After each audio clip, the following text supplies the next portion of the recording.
সরাসরি কথা বলবো সমীরণ পাল প্রথম থেকে এই মুহূর্তে রয়েছেন আমাদের সঙ্গে। সমীরণ, চিকিৎসক থেকে শুরু করে নার্সদের বক্তব্য আমরা শুনলাম, তাদের বক্তব্য একেবারে পরিষ্কার যে নিরাপত্তা বলতে কিছুই নেই তাদের।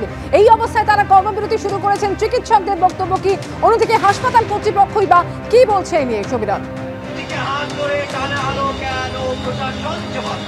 দেখুন, নার্সরা গতকালকে ঘটনার পর তারা বিক্ষোভ দেখিয়েছেন দীর্ঘক্ষণ, কিন্তু চিকিৎসকরা তারা গতকাল রাত থেকে কর্মবিরতিতে রয়েছেন এবং তাদের একটাই বক্তব্য যে বারবার আশ্বাস দেওয়া হয়েছে স্বাগত দত্ত মেডিকেল কলেজ হাসপাতালে নিরাপত্তা সুনিশ্চিত করা হবে, কিন্তু নিরাপত্তা সুনিশ্চিত করা সত্ত্বেও পুলিশের সামনেই কার্যত তারা আক্রান্ত হয়েছেন। তুমি এই মুহূর্তে দেখতে পাচ্ছ অভিজিৎ দত্ত ক্যামেরাম্যান দেখাচ্ছে যে তারা স্লোগান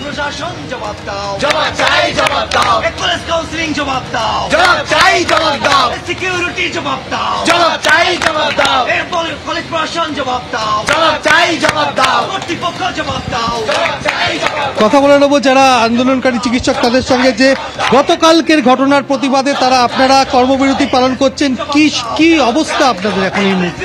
না, আমরা এখন আমাদের কর্মবিরতি চালাবো, কারণ অনেক প্রতিশ্রুতি আমরা পেয়েছি এমএসবিবি স্যারের তরফ থেকে, প্রিন্সিপাল স্যারের তরফ থেকে, কলেজ অ্যাডমিনিস্ট্রেশনের তরফ থেকে অনেক প্রতিশ্রুতি পেয়েছি। ইভেন নিচ থেকে এখান থেকে স্ক্রিনিংয়ের ব্যাপার ছিল, 2 জন করে ম্যাক্সিমাম ক্রিটিক্যালি ইল পেশেন্টের যাতে 2 জন রুগী উঠবে, কিন্তু কালকে ওখানে 15 থেকে 20 জন রুগী উঠলেন। যদি এখান থেকে ধরে উনি 15 থেকে 20 জন রুগী উঠলেন, ওখানে ওপরে সিকিউরিটি গার্ড আছে, তারা কি করছিলেন সামলাতে পারেনি, কেন অকথ্যভাবে যখন গালাগালি দিচ্ছিলেন তখন পুলিশও এসেছিলেন 5-10 মিনিট পরেই, তারা কিন্তু কোনো স্টেপ নিতে পারেননি। কেন? ওখানে মেয়র স্পেক্টেটার হিসেবে কেন ছিলেন?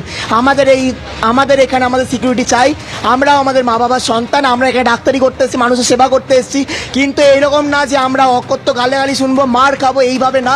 আমরাও ভীত সন্ত্রস্ত এখানে কাজ করতে পারছি না, যতক্ষণ না আমাদের প্রপার সিকিউরিটি দেওয়া হবে আমরা কিন্তু আমাদের আন্দোলন চালিয়ে যাব, কর্মবিরতি চালাবো। জুনিয়র চিকিৎসক এবং পিজিটি নিয়ে প্রায় 200 জন রয়েছেন এই সাগর দত্ত মেডিকেল কলেজ হাসপাতালে, আজকে তারা সামিল হয়েছেন, মহিলা পিজিটিরাও আক্রান্ত হয়েছেন, কি বলবেন?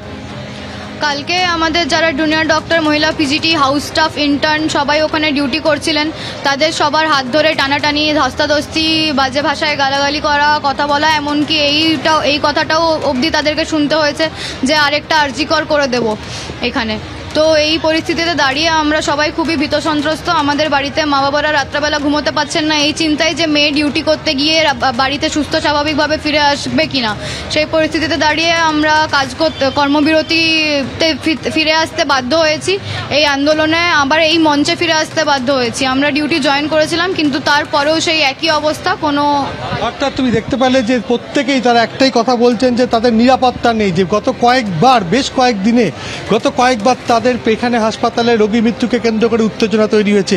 গতকাল রোগী মৃত্যুর পর রীতিমতো তাণ্ডব চালানো হয়েছে, সেই সিসিটিভি ফুটেজও তুমি দেখতে পাচ্ছ, এবং সেই কারণে নার্সরা তারা দীর্ঘক্ষণ বিক্ষোভ দেখান এমএসবিবির ঘরের সামনে, এমএসবিবিকে ঘেরাও করে রাখেন এবং এমএসবিবি কার্যত স্বীকার করে নিয়েছেন যে এই হাসপাতালে নিরাপত্তা নেই।